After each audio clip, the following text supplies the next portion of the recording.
Hi, everyone. Ed Bixby here from the Global Green Burial Alliance. And today I would like to welcome Green Burial Canada. I'm here with my co-host Gretchen Spletzer and some of our committee members. So Gretchen, if you'd like to introduce our guests. Yeah. Hi, everyone. Thank you for coming to our forum. And today we are interviewing some folks from up north in Canada. I'm going to read their bios. We have four of them. One of them is Jeremy Burrill, and he's from New Brunswick. That's Manitoba, right? Manitoba. Nope, New Jeremy, Brunswick. New Brunswick. Sorry. Yep. Winnipeg. Is it Winnipeg? The town? I always get Nope. mixed up in that. Fredericton, New Brunswick. Yeah. Jeremy Burrill has been creating functional art for 2 decades, ranging from custom dining tables to exotic guitars. A pair of deaths in his extended family revealed the need for an environmentally friendly, economical, and dignified option for families to honor their loved ones. He's been creating simple yet refined pine caskets since 2016 and has shipped his flat-packed casket kit from coast to coast across North America.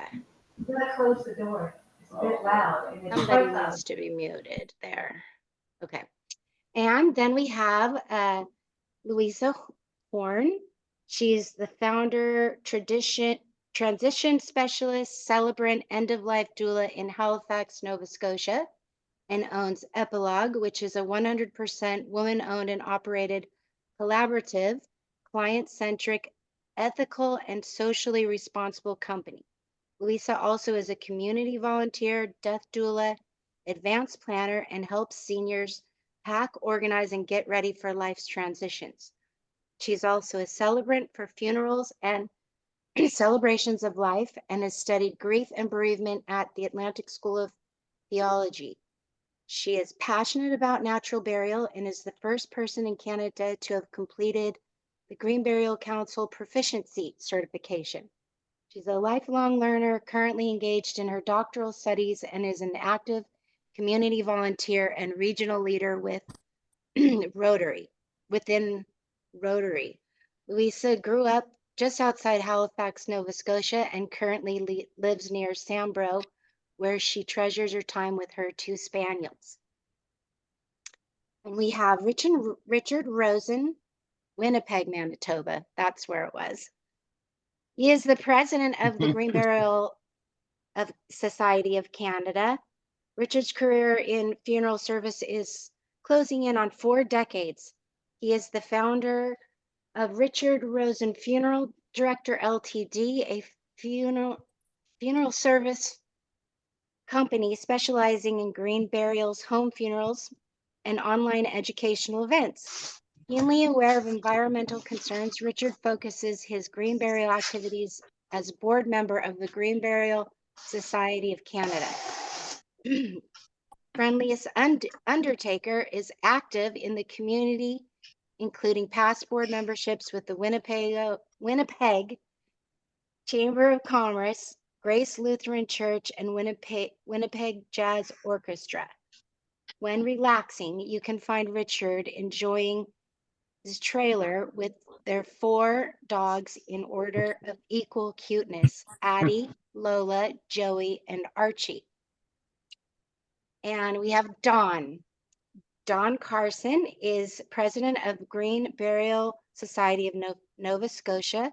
Currently, she is a death doula, community death caring educator, and funeral coordinator of Death Matters.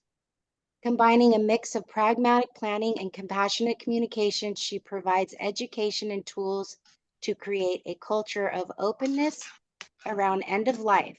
In addition to hosting the Death Cafe, Green Burial Cafe, and Final Curtain Films, she leads advanced care planning workshops. So that is our panel, and welcome panel to this discussion of green burial up in Canada. So Thanks, folks. yeah, I just was doing a little bit of research. It looks like 43 cemeteries in Canada. There's quite a few up there nowadays, it looks like. So that's good to see. I thought we might start with Richard, since he's the president of the Green Burial Society. If you want to just talk about, how things are, if you see the movement growing in Canada, and just get us started in this conversation. Sure. Okay, well, this is Winnipeg is the home of Winnie the Pooh. So I'll start with that. So if anyone wondered where the name of Winnie the Pooh comes from, it comes from here, because Winnie was named after Winnipeg from World War I. There's a whole history of all of that, and the bear being in the London Zoo, and Christopher Robin seeing the bear, and his grandfather A.A. Milne seeing it and realizing that there's a possibility of a story. So there's a little bit of Winnipeg history. Anyway, we have a lot of positivity, a lot of momentum, a lot of inspiration going on right across the country. Manitoba is one of the last holdouts, and Saskatchewan in not having anything specific going on where we have certified cemeteries. But being here in Winnipeg also means that and being around as long as I have, been fortunate to be able to rattle the cage a fair bit in here, especially with the city of Winnipeg. The city itself owns 3 cemeteries, and its administrator is bound and determined to have two of their properties with a cemetery within the next couple of years. It's a process. It wouldn't matter whether it's a city or a private individual. It's a process of marketing and laying out. We've got about 2 feet of snow on the ground here in Winnipeg right now. So it's kind of hard to be doing any surveying or any of those property alignments and things like that. So they're working on it quite diligently. There's a lot of interest, and there's no demographic that says you can't pinpoint a 50-year-old, a 70-year-old. It doesn't matter. We're hearing from 30-year-olds just as much as we are 80-year-olds who had parents and grandparents who experienced green burial. And back in the day, and you have to think about this, if you ever have to make an elevator pitch to say to someone, or someone asks you, what is green burial? It's simple. Green burial is the way we did, we took care of our dead before there was a funeral industry, period. No. That's it. That you can't get any simpler than that. And it's absolutely true. We took care of our own. The community was who came forward. It was the black crepe on your door. The community knew that there was a death. Most people would have known that your loved one was at home. The doctor would come to visit, and the black crepe went out, and then the community started to bring food. They started to make the plans. Somebody in the community who knew one end of a hammer from the other would do everything. And when I explain it, there's a sigh of relief, a huge sigh of relief, to say we can finally do things the way that we ought to be doing them. We've run into several generations now of the funeral industry impacting in ways that are not helpful. And very difficult. And we created the monster, but we also allowed the monster to grow, because we didn't push back, because it was, well, we'll help you with that, and we'll do that, and of course you want this. And then, well, there is a law about that. Well, no, there probably isn't. If a funeral director or a salesperson says, well, it's the law, they're probably full of crap, because there most likely isn't one. So, and being 58 and being around as long as I have been, I've learned to be respectful, and I'm a lot more respectful and kind, but I'm also not willing to put up with garbage from anybody either. So we've got a lot of good things, and especially with our national media, the Canadian Broadcasting Corporation, which has been around forever almost, they've really embraced the environmental side of the world in Canada. They've been running a radio show called What on Earth. It's been running for almost 5 years now, and it covers environmental issues from big business to corporations, small environmental concerns, industry, agriculture, you name it, they've touched it. And they finally landed on the environment of and the death care industry. And it's been a positive, we've had positive feedback from them. They didn't try to steer our conversation to try to bully us into saying things that we didn't want to say. They've been enlightened. They've been gracious and kind. So there's a lot of positivity going on. Also within the funeral industry, it's slow-ish to some degree with some of the funeral directors, but we have a lot of hope within the education system. We reached out to the main national funeral school, and we managed to write or rewrite the portion of their curriculum. And we're now working in conjunction with them for continuing education. In Canada, all of us have to, when we get our licenses, we have to keep them up. So we have to get some education. And we've decided that, you know, everybody should be able to learn. So all of the funeral directors who have to get recertified every year should have the opportunity to taking a green burial course that is recognized by every jurisdiction. So that's a huge opportunity of for us in Canada, and for the Green Burial Society. It's been nothing short of inspirational for all of us to see and to hear and to witness the outreach and support from community, and of course the families we're serving. And I don't think I'd be wrong in saying that sigh of relief just resonates right across the country. So that's pretty much what it is. Wonderful news, actually, that they're going to add green burial education as part of the curriculum. Absolutely. Richard, I must commend the work you guys are doing. I go back so far in this movement that I remember when I met Stephen Olson back in 2013 when the society first formed. We had met down in Washington, D.C., and I'm glad to see that you guys are still at it and going strong and growing, because that's most important, that's for sure. So we do appreciate the fact that you're providing the services that you're providing, and that green burial certification course really does matter. I mean, there's no doubt about it. That would bring me to Louisa. I mean, Louisa, I'd love to know a little bit about what's going on there with the end-of-life doula. 100% women-owned, operated and collaborative company you got going there. It's really interesting. Could you tell us a little bit about what you're doing? Sure. So we were delighted to establish Epilogue Transition and Natural Burial Services about 1.5 years ago.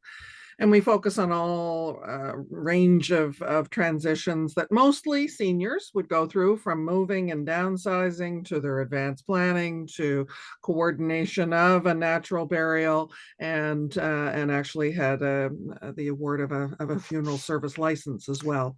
So we're quite excited about that, and we are what's called a community interest company in Nova Scotia, which is like a social enterprise in that 60% of our profit goes back to the community, and our fees for funeral services are on a scale that is linked to income. So that's been kind of interesting to look at how to establish that.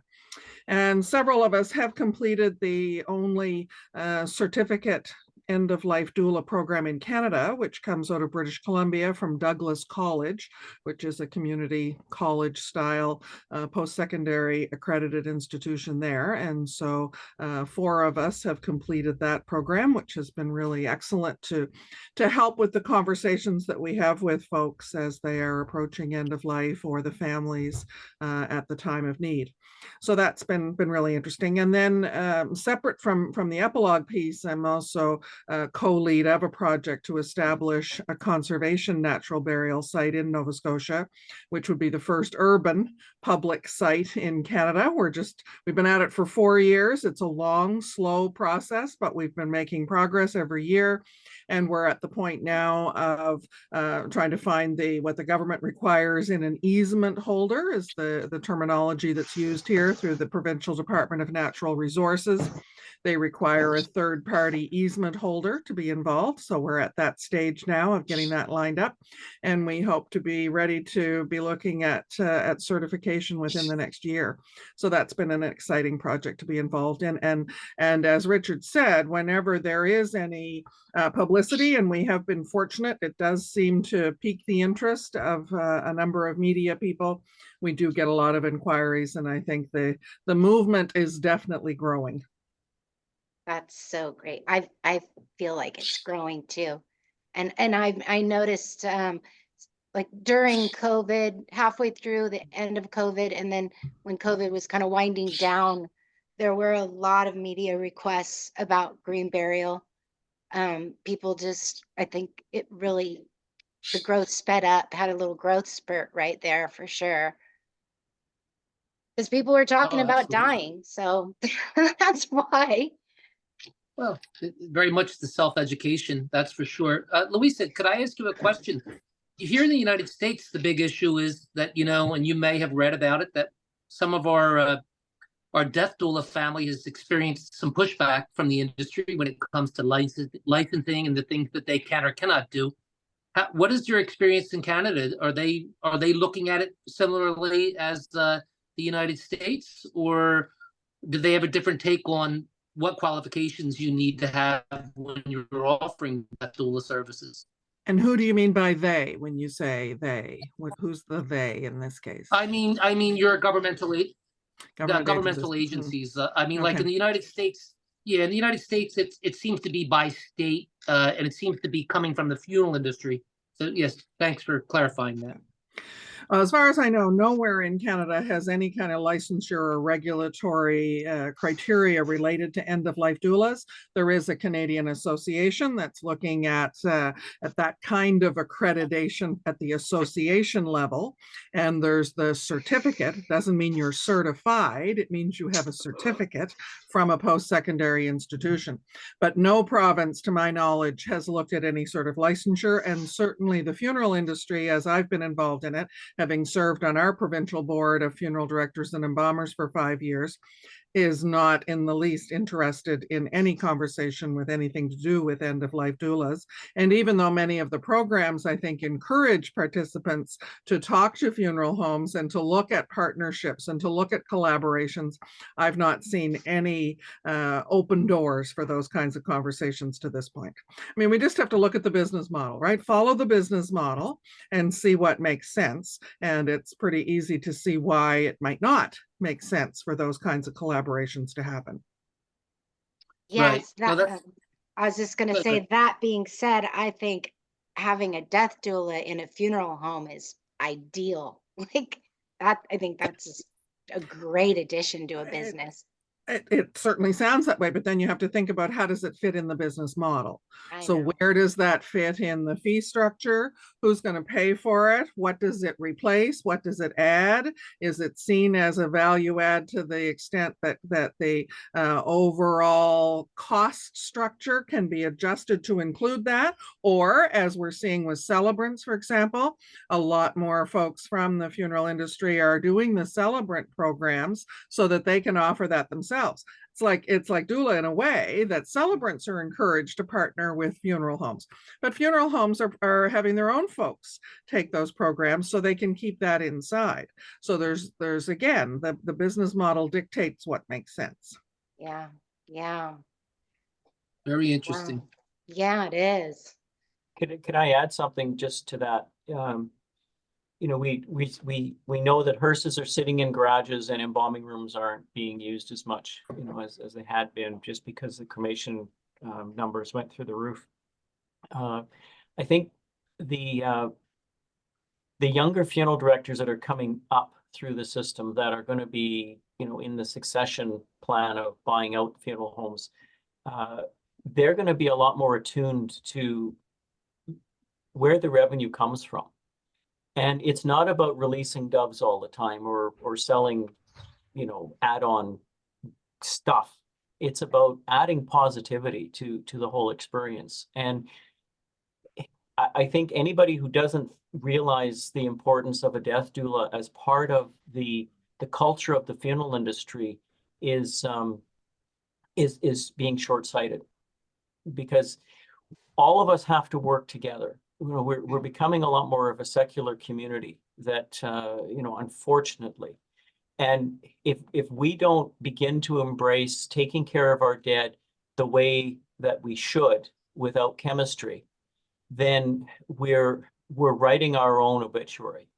And it's not the first time that we've done that. You know, we did it by not figuring out how to market cremation in a better way other than saying it's really, really cheap, because then it really caused trouble for the funeral industry. I think the doula, the whole idea of the doulas as part of what we do is crucial. And we're nervous. Funeral homes are nervous. As soon as there's something new, I don't want to talk about that. They just, you know, go out the back door and don't be seen again. And that's kind of the attitude. And it's not easy. And when I was interviewed by CBC, they asked some questions about those sorts of things, about green burial and things. What about the rest of the industry? And I said either they embrace it or get out of the way, because they're just going to get run over. And that's it. Yeah. And it's as simple as that. Yeah.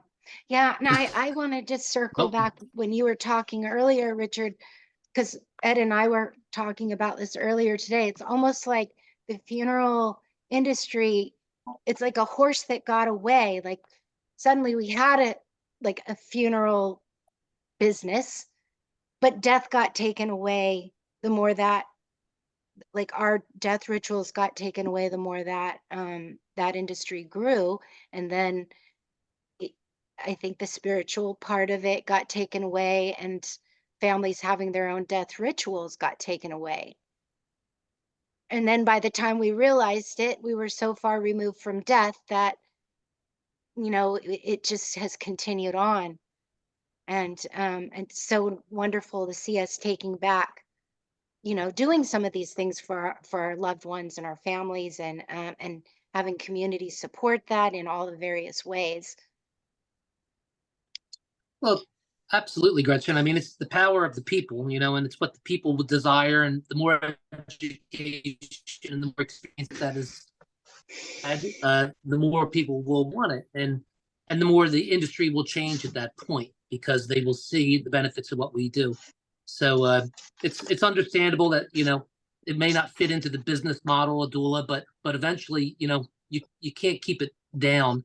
So it will eventually rise. I'd like to see if Dawn, what are your thoughts? I mean, you know, you being part of the Society of Nova Scotia, what are you seeing with your consumers and the people you're helping concerning some of the issues that we're talking about? Well, I'd like to circle back to the first question about how many green burial cemeteries there may be in Canada. And I think it's a challenging thing for us to even establish here in Nova Scotia, because there are cemeteries who are starting to offer green burial now that we don't know about, who haven't gotten certified through the process. And to coin Louise's phrase of sort of shades of green, in terms of how green are they actually doing their green burial. And you know, like, is there a liner in the grave, for example, which we wouldn't accept as part of the process under certification. But sometimes that happens, and sometimes there's good reasons for that, and sometimes there isn't. So that to say that certification is an important aspect, because you know that the I's are dotted and the T's are crossed, and understanding what you're actually getting in terms of a natural or green burial process. But there are lots of other cemeteries who are offering something very close to it, or exactly it, that are that's coming as a result of the request of people coming to their funeral parlors or going to the cemetery themselves and asking for it.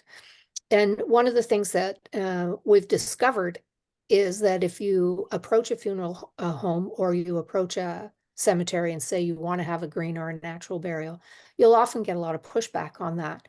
But if you go in saying you don't want to have embalming, and you'd like to have a naturally made casket, and you don't want to have a concrete liner, they'll say yes to all of those things. But they just, if it gets labeled under this green or natural process, that's not, that they'll give some pushback on that. So, you find these things out as you are working with people and families who want to take their ecological values in life into their death and dying process, and what they're bumping up against when they're trying to accomplish that. And so I'm grateful that there are more businesses and more opportunities for people to get what they do want, and that we're finding out ways to be able to get that done without lumping it all under one label that we get pushback on. And so that's been a good piece of stepping forward. Oh, am I muted? No. Sorry, I thought I was muted. Yeah, I don't know. I think it's wonderful that people are getting what they want, but like how difficult, like let's say if somebody has a sudden death and they, live in Winnipeg, let's say, like how easy is it to find? Would they have to, I mean, if they just Google it and find somebody? I mean, like with Jeremy's packet casket, that's pretty great. And I wanted to ask him about that. Like when Jeremy, how often do you get like people who didn't do any planning, then they realize they want a green burial because somebody found out that they wanted one, or the family remembers they mentioned they wanted one?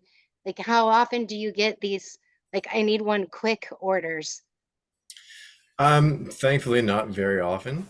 For the most part, people that are buying my caskets are buying them in advance. That's good And to know. maybe it's years ahead of time. Maybe it's someone's in their last weeks of their life, so they've started to make some plans, and maybe the casket kit is part of their plans. Mhm.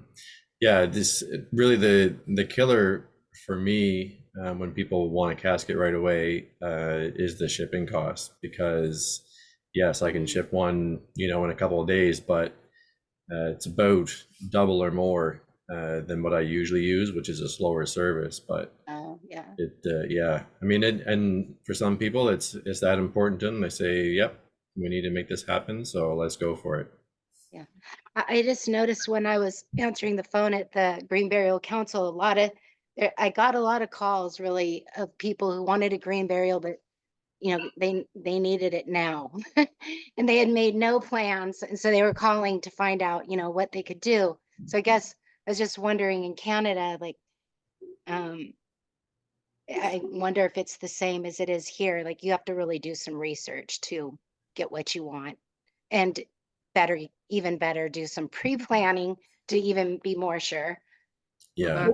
That's always better to have that pre-planning done and to have everything arranged and have the conversations with your family and have all of the details in place. But certainly it is possible to do a green burial at the last minute. I've done it.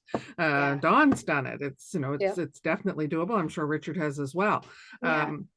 It's not ideal, and it obviously in much of Canada right now we're buried in snow in places, and so it can be a little more challenging, but it's still possible.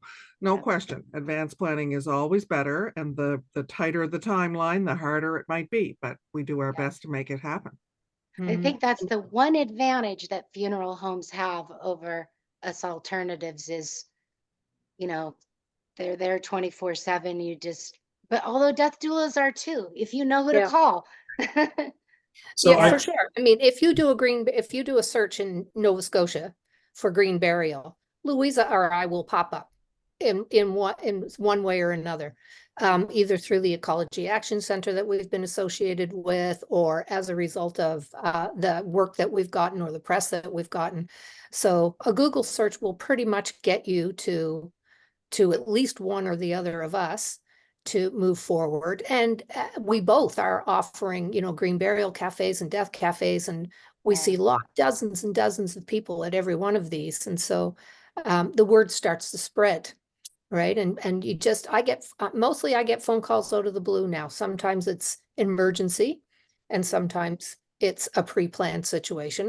And as Louisa said, pre-planned end of life programs are much more easy to execute than making it up as you go along. But that's part of what death doulas do. You know, we do know what's happens first and what happens second. And so it gives a family some comfort in the same way that when a funeral director walks into the room, people are like, okay, we've got the answers are going to be available here. Well, same thing when an end of life doula walks into the room.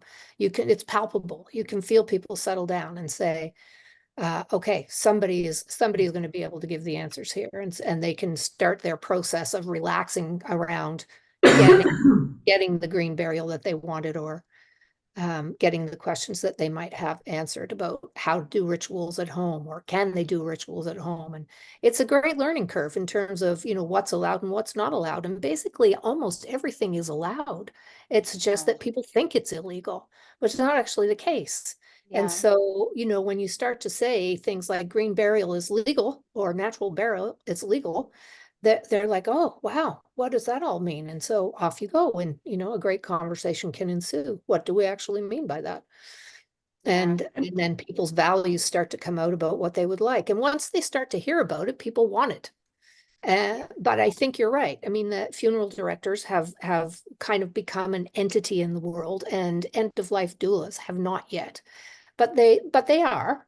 There's progress in this way, and then people are interested in talking to us. The press is interested in talking to us. We're invited out for public speaking engagements all the time. People want to hear about what the alternatives are. And when my business partner Deborah and I first started talking about this, we used to say that it's because it's the baby boomer generations who reclaimed birth and reclaimed marriage. Now we're reclaiming death because we're moving into that phase. We want to do it on our own terms, and we want to be able to have our values espoused in our end of life process, and to make it and to personalize it, and not necessarily be part of the big business model. And people do want to talk about these things. I'm teaching a class right now called I Don't Want to Talk About It. It's a 5-week course for a seniors continuing ed group. Over 200 people signed up for that almost overnight. Right. So that shows people want to talk about things that we think they don't want to talk about. And one whole section, of course, is on disposition methods, where natural burial is the core. And when people hear about it, inevitably they say, oh, I didn't know I could do that. That's what I want. So it's still very much that awareness and education piece, and finding ways to do that that will reach the people that want to hear these things. So, I mean, this class just demonstrated that people are hungry for knowledge. They just don't know necessarily where to find it. And when they do, they're all in. Yeah, that's great. 200 signups. That just shows how much they're hungry. Ask a couple questions. Yeah, go ahead, Mike. First one is for Jeremy. There was a person up here in Michigan in the northern lower, and he made his own caskets, but it wasn't just a casket. So people would buy them first, and it was a bookshelf, and then it was dovetailed or mitered or mollied, whatever, and it would turn into a casket. And it was incredible. We had 2 of them, and then kind of fell off the planet. I don't know what happened, but I thought that was an epic way to repurpose something into a casket, and it was made from wood native to the Great Lakes Basin, and I just thought it was a great thing, and I can't find it. So, if there's any way you could do something like that, I would. Yeah. Well, as it turns out, I actually do have something just like that. Actually, Louisa has one in her office. Okay. Yeah. So if you look on my website is casketkit.com. You look on there. There's a bookshelf option for the flat pack casket kit, and it's just like you said, people that identified with the casket, but hopefully didn't need it for lots of years. Right. And what could they do with it in the meantime? So the bookshelf makes a whole lot of sense. Decent. The other thing, and this is for the doulas and even the Richard, can you walk us through what happens in Canada from a death to burial? Is there hospice involved? Can the doulas join hospice versus getting in with the funeral directors? Is hospice is there hospice in Canada? I guess I'm unaware, so forgive me. And Yeah. is hospice more open than the directors are to doulas helping? Hospice is almost a closed system. It's part of the palliative care system. A number of years back in Manitoba, the palliative care program came to be because doctors were fighting against death. And they had to realize that there was a huge sea change that had to come, that there's an inevitability. There's a certain point that the doctors do no harm. They started to realize the harm they were doing was actually trying to keep someone alive. So the palliative program kicked in, which also meant hospice. But hospice primarily here for Manitoba has been self-sustaining, self-regulating in its own culture, but and also self-hiring. They don't necessarily have doulas that I'm aware of, but it's people that are doing doula work. So they're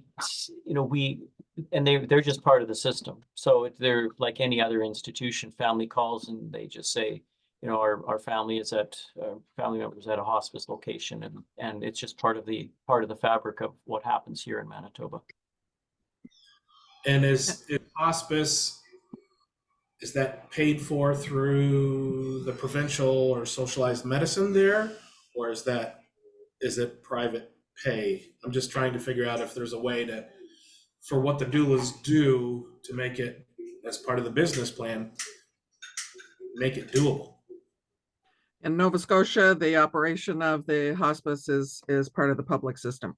And so they would generally not have doulas involved in our hospice. But where I have seen doulas become a bit more involved is something that we have across Canada that is not across your country, which is medical assistance in dying. And so we have, as doulas, had a little bit more visibility, I think, with some of the folks that have made that choice and are part of that process and are at home and are looking for a range of support, whether it's talking to the grandchildren, I've done that, through to education and support for the family overall, in addition to the other kinds of things that doulas might do. Fabulous. And Nicola Finch commented that in Williams Lake, British Columbia, most of their hospice staff are also trained doulas. Which in my county, I've noticed that some of the hospice workers become death doulas either after or during too. So I stepped away for a second, so I'm not sure if Louisa mentioned this, but there are a great number of people who volunteer at the hospice here in Nova Scotia. There's a couple of them in the province, and the biggest one here is in the city. And a lot of people who are interested in doing death doula work do find themselves on palliative care units in hospitals or at these hospices volunteering, so that they have a really practical experience of what it's like to be at the bedside of the dying, and then to be able to advise families on how to take that seat themselves when the time comes up. Because it's not necessarily something that doulas go in and get all over the situation. We're more there to guide families on how to do that for themselves, and that's mostly the sort of person who's looking for us at the moment. It's not the folks who are going to come in and take over. That would be private nursing, for example. We can't administer medication, for example, in Nova Scotia, but family members can do that. And so that's kind of the role of it at the moment. And somewhere along in the conversation, I think it was you, Mike, who was asking, what is it like from death until burial, basically. So that leaves off a whole big long piece of the dying process, which can be years or weeks or days or moments. But once a person dies, then the first thing that has to happen is that a medical certificate of death has to be issued by the attending physician or nurse practitioner or whoever's been working with them. And that's the first legal requirement that is needed in order to produce a set of paperwork that registers the death. So once that has been produced in the past, typically what has happened is that it was handed then to the funeral director.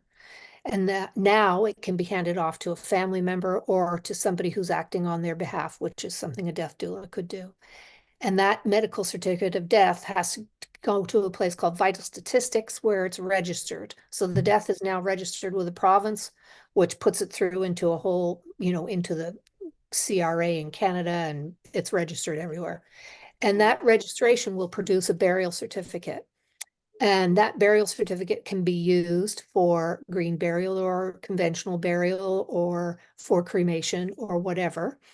And so from there, once whatever service the person is having takes place, then then death certificates, the traditional death certificate that we use for winding down people's estates, etc., gets issued. And that can happen either through a funeral director or through Vital Statistics. Yeah, that's pretty similar to here. Yeah, That's a sounds like the same process. paperwork stream, right? That's not necessarily what happens to the body. Right. Along, Right. That's the that's paperwork a whole stream. other conversation, but here's Right. the legal paper steps that have to happen as the bodies go either from hospice or hospital or at home or wherever they died to wherever they're going to rest to wherever they're going to be interred. And So it's important as far as that body piece goes, certainly in the province of Nova Scotia, only a licensed funeral director can touch the body once a person has died for pay. So if you are paying somebody to help with that process, it must be a licensed funeral director. A doula cannot do that. A doula can do whatever up until the point of death. But at that point, if they're being paid, hands off. But the Right, very similar family, to the United States. oh, I was going to say, in Louisa, but the family has a right to their loved one's body in Canada, right? Mhm. Absolutely. The distinction is if you're being paid. Right. Right. Yeah. Right. Okay. So it's just like here where the doula is assisting the family and guiding the family, but the family is actually really doing everything, and we're just guiding them through it. And Well, once you guide a family through it, then they can do it themselves, hopefully. Or maybe they still want to guide, but Yeah, usually we stay with them right through the whole process, depending on, the level of engagement that they want. But it starts, hopefully it starts long before somebody has a terminal diagnosis or a death, in that, you've established a plan and you've had a lot of communication around, what this end of life is going to look like. What does the person who's dying want? Because it's their needs that we're serving while they're still alive. it's so And much then- like a birth, isn't it?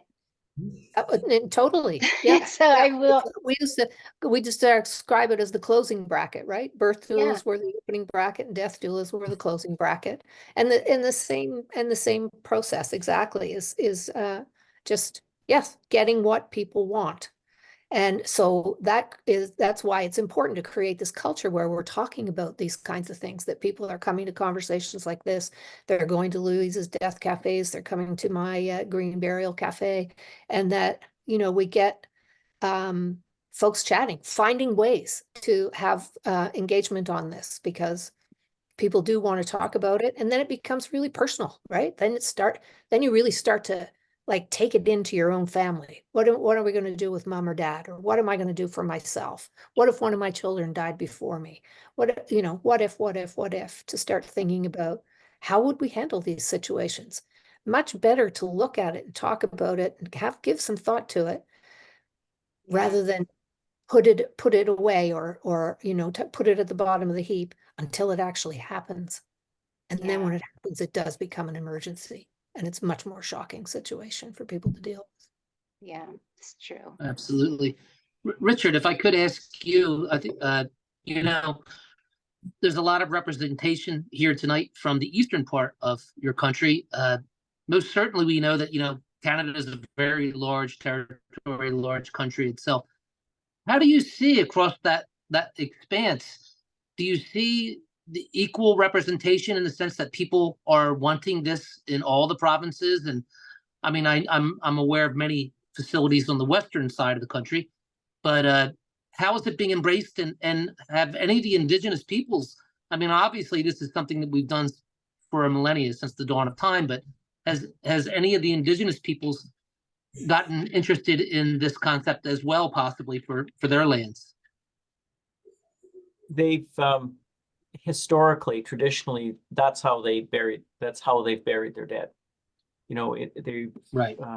and again, the challenge has become the funeral industry stepping in and creating indigenous caskets with, you know, just a basic box, and then they'll put a bunch of indigenous trappings all over it, and then charge the government, you know, or the native band for services. They don't need us. You know, if they realize they could do everything themselves, they can find a registrar to become a registrar for the province of Manitoba to register their own deaths. They don't need us. They can do everything on their own. They don't need the body embalmed. We have to pick the body up and embalm it and then take it back for them to have the wake and the burial services. And they can very easily use a simple tray and put pine boughs and eagle feathers and tobacco and whatever other pieces of importance that they need. So I've been fortunate that I've sat on two significant committees, one with the Winnipeg Chamber of Commerce, and then the other one with the oldest Scottish group in Western Canada, the St. Andrew's Society. And curiously, the Scots came here and embraced the Indigenous community and realized if we don't talk to the people that live here, we're going to die, when they first came to Canada. And they've managed to bump along reasonably well, as difficult as some of the stuff going on presently. But I've managed to meet some really key people in the Indigenous communities with both the Chamber and the St. Andrew's Society, just to talk about how do you reconcile, and I think some of you may be aware of some of the challenges in Canada. You know, our relationships with Indigenous people has always been a challenge, but we've really worked hard to figure out how to be better, even though maybe as individuals we've not had a specific, we can't be blamed specifically for something we did. It's our forefathers. And what do we do as individuals now? And for me in our industry, it's you know, I'm sorry for what happened in the past, but for me to do something in the future is to listen to you, to support what you do, to learn from what you do, because you know more about the environment than we do. You know, us white people came here and we had no clue what it meant to live in Canada, and we had to learn. So and it's a slow growth. It's like anything. It's a slow relationship. It's building trust and understanding that this is a funeral director that's willing to listen and willing to embrace and willing to change. Because if we don't, we're, you know, that, and again, that's part of green burial. Yeah. Right. Can Indigenous people bury on, well, I don't know, do they have reserves like we have in the States? Like, so can they bury on their own land? They do, yeah, they Oh, certainly okay. do. Oh. Yeah. You know, the whole cemetery structure across the country is, you know, there's grandfathered areas that, you know, you have your own private property and you've been burying, it becomes a cemetery. So, you know, some of these places have been around for so long, they don't register the deaths with the government, with, you know, the final act of the burial.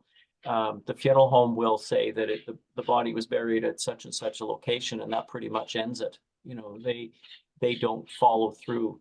That's not unique to the Indigenous community. That's just how some things are, where you get into small town Canada and it's local volunteers that dig the grave, and they get a piece of paper from the funeral director and they don't know what to do with it. So they just stick it in a drawer someplace, and that pretty much is the end of it. So without realizing that there might be one more step.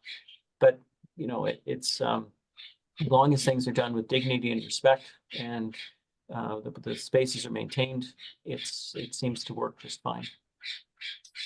Wow. Well, I certainly don't want anyone to miss out. Is there anyone that's joined us that would have any questions for our guests?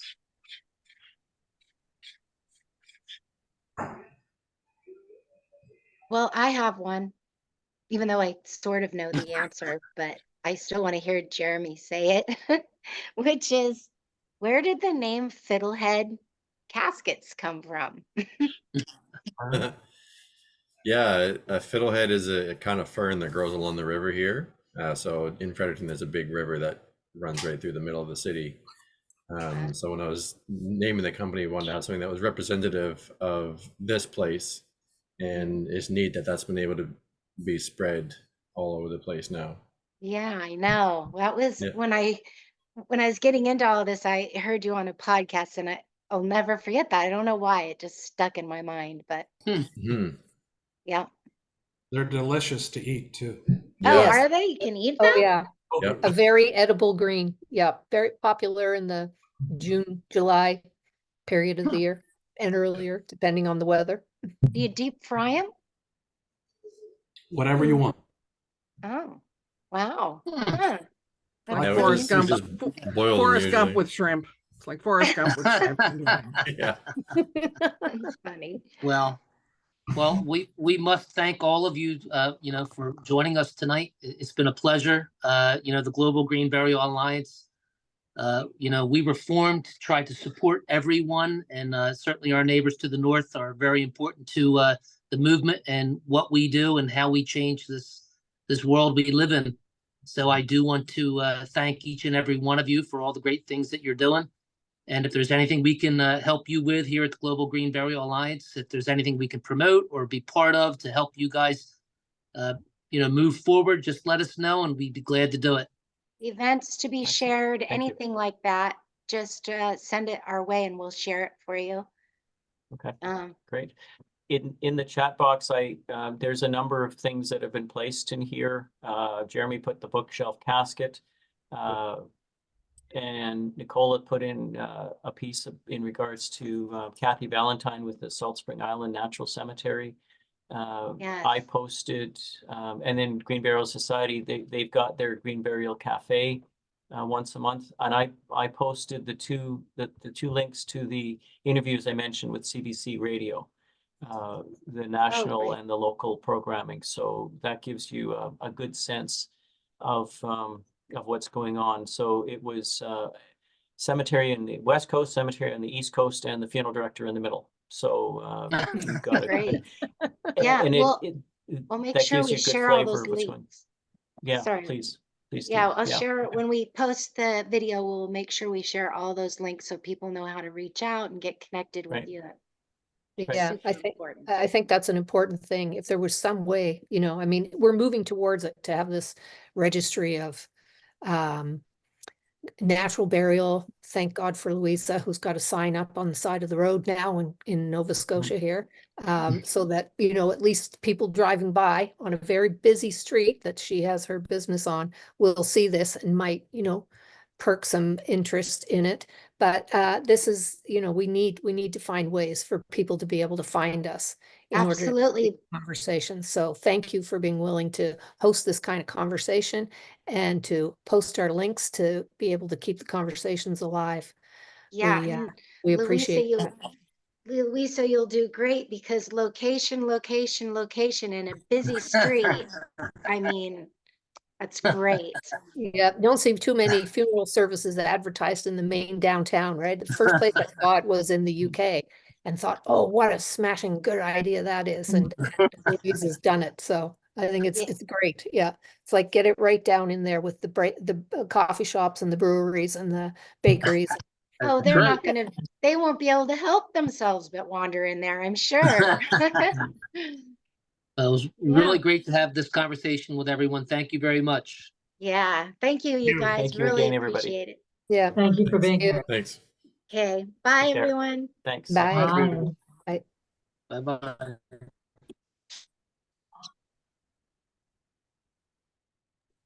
Thanks, you guys, for